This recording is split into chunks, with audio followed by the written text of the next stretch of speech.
गिबियाव फुंबिलि समनि बयनिसिमबो गोजोननायखौ जासिबाय।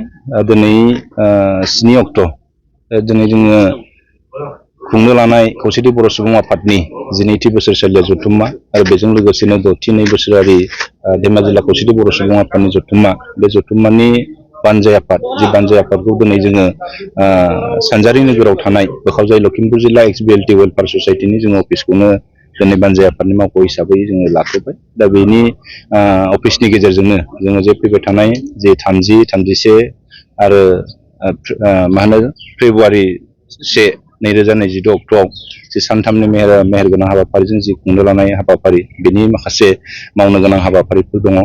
बिजाब बर'नायनि खोथा दङ, बानजाय आफादा बिसम्बि बर'नायनि खोथा दङ आरो खौसेथि बर' सुबुं आफाद आरो धेमाजि जिल्लानि खौसेथि बर' सुबुं आफादा खुगा लाइसि बर'नायनि खोथा दङ। दा जों बेखौ फारि फारि जोङो दानिफ्रायनो जोङो डिपार्टमेन्ट वाइसआव जोङो मावनो थाखाय जोङो बिथोन होनानै दोनदों। बिथांमोना बेबायदियैनो खामानिखौ मावलांगासिनो दङ। आसा खालामदों जे जों दिनै बोखावजायै लखिमपुर जिल्ला बा धेमाजि जिल्लानि सिङाव थानाय जोंनि सानजारि नोगोर सिमेन्ट बा धेमाजि जिल्लाखौनो जों होननांगोन।